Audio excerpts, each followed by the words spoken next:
Hello and welcome to Space News. My name's Mike, very excited to have you here. Today we are going to talk about the Russian space program. There was this lovely article by Stephen Clark. Russia's next generation rocket is a decade old and still flying dummy payloads. I'm going to do my best to take this from a non-political point of view. Of course, I live in the West, and so I am fed very certain pieces of information. I'm very aware of the war in Ukraine. We're going to try and stay away from all of these topics to just talk about the facts surrounding the Russian space program.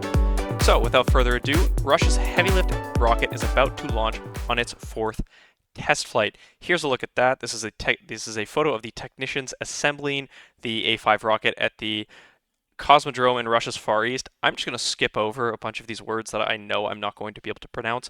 Kind of cool. This in the bottom left-hand corner, we see what looks like 4 boosters surrounding a central thruster.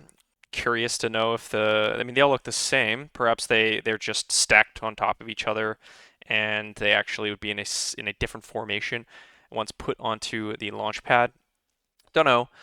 On the right-hand side, we see, okay, so the left-hand side, that is the A5 rocket. So I believe that is actually the rocket in its flight formation. And then this up here is probably the pod that would fit. Maybe it's a fairing that would fit a series of payloads. Doesn't look like it's something that would normally be used for fitting humans. Let's have a look. So by some measures, Russia's next-generation flagship rocket program is now 3 decades old. The Russian government approved the development of the Angara rocket in 1992. Soon after the fall of the Soviet Union ushered in a prolonged recession. It has been nearly 10 years since Russia launched the first test flights. The heaviest version of the Angara rocket family, the A5, is about to make its 4th test flight. The SpaceX Starship is currently going on to its 3rd, maybe 4th test flight, Starship being the largest of the SpaceX rockets, 33 engines on the first stage and 20 engines on the second. Absolutely absurd amounts of thrust. So curious to see how this Angara A5 would stack up next to a Starship. This next launch will be a milestone for the beleaguered Angara rocket program because it will be the first flight from the Cosmodrome, Russia's newest launch site in the country's Far East. The previous Angara launches were based out of the military Cosmodrome in northern Russia. So it will roll to its launch pad a few days before liftoff, currently scheduled for April. The A5 rocket is supposed to replace the Proton launch vehicle, which used toxic propellant and only launched from the Cosmodrome in Kazakhstan. Angara's launch pads are on Russian territory. So I feel like there's a lot of insinuation going on. Like they're trying to kill their people. They're using toxic propellant, and so therefore it was put in Kazakhstan, or the people don't matter.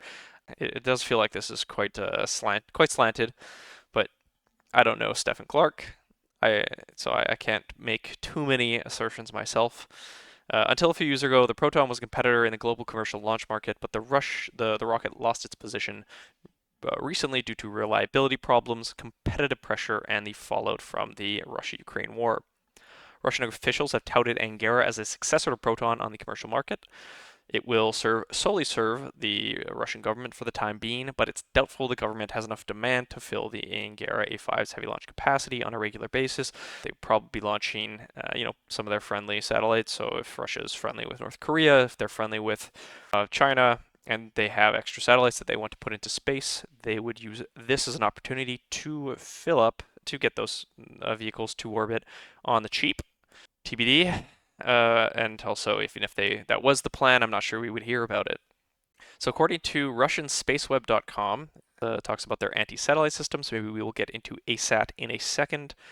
A website run by a veteran Russian space reporter Anatoly Zak. The Russian government didn't have any functional satellites ready to fly on the upcoming A5 launch.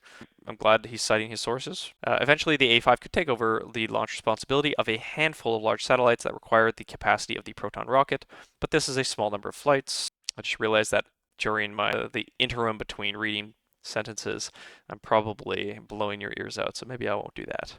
It talks about 2014, where Russia launched the first 2 Angara test flights.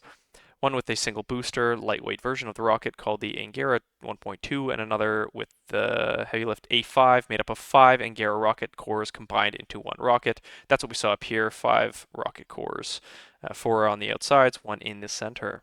The A5 can place up to 54,000 pounds into low Earth orbit, so here's a comparison. Capacity, 100 people.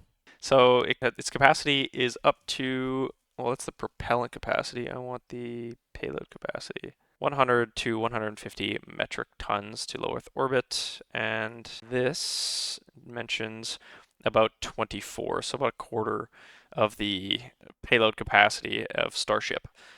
Still not bad. The expendable rocket has enough power to launch modules for a space station or deploy the Russian military's largest spy satellites, but in 2020, each A5 reportedly cost more than $100 million. That's quite a price tag, and I've not read anything that tells me that the Russians have developed rockets with reusable boosters like they have in the US. The smaller Angara 1.2 has flown twice since 2014, but both missions delivered functional satellites into orbit for the military. The much larger A5 has launched 3 times, all with dummy payloads. The most recent A5 launch failed due to a problem with the rocket's Persei upper stage. Let's have a quick look at Russian space web. So this talks about their ASAT. Okay, authorization required. That's no-go. By the mid-2030s, they'd like to put a nuclear power plant on the moon. Talks about how they would go about achieving this. So we are indeed working on a space tugboat. Typically, these are called tugboats or orbital transfer vehicles, and they bring you from a rough orbit that your rocket has delivered you into another orbit. You have your first stage getting you to orbit, and then this tugboat pulling you. You're kind of planning its trajectory such that you can pass this translunar voyage, such that you end up in the moon's orbit and eventually on the moon itself. All of these vehicles are targeted for the south pole of the moon. The most recent vehicle, the IM, Intuitive Machines Lander, was targeting the Malaparte A crater, which is on the south pole, same as what China and Russia have been targeting. One of the major points and the major reasons that they're targeting the south pole is that there are some craters that contain what is potentially frozen water, aka ice, but TBD on that. Moon ice. Lunar water. Why are space agencies going to the moon's south pole? So we're talking US, we're talking India, we're talking Russia and China. Here's what's known about the presence of frozen water on the moon, as mentioned, and why space agencies and private companies see it as a key to a moon colony. Here, this has to do with harnessing the potential use cases of that frozen water.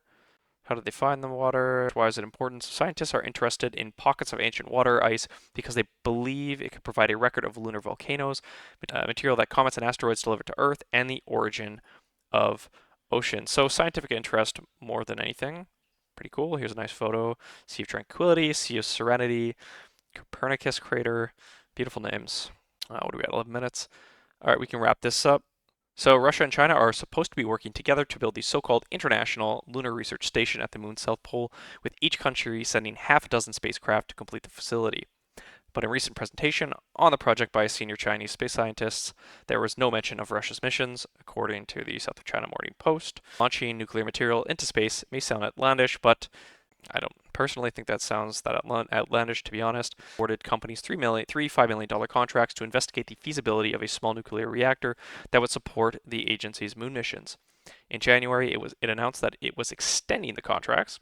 Cool. They're already extending the contracts, and they're targeting a working reactor for launch by the early 2030s, i.e., they're trying to beat China and Russia, who are aiming or targeting the mid-30s.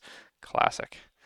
The lunar night is challenging from a technical perspective, so having a source of power such as this nuclear reactor is an enabling option for long-term exploration and science efforts on the moon.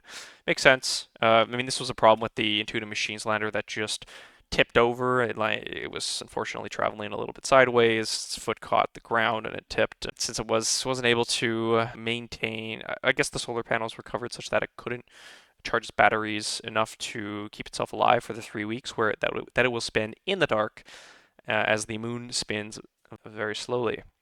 NASA has given the companies plenty of leeway to design their reactors as long as they weigh under 6 metric tons and can produce 14 kilowatts of electricity, enough to power 33 homes back on Earth, if you're curious. Crucially, they must be able to run for a decade without any human intervention. That's super cool, designing nuclear reactors for the moon. There's a lot of challenges involved with that. Obviously, you need to be considerate of the radiation damage. For 4-year missions with a bunch of aluminum shielding, you're typically fine. But if we're talking about a decade, a little more to consider with that. Anywho, we're going to wrap it up there. Thank you so much for sticking around. My name's Mike. Smash that like button, subscribe, ring the notification bell so you never miss a space news episode, and we will talk very soon. Love you guys.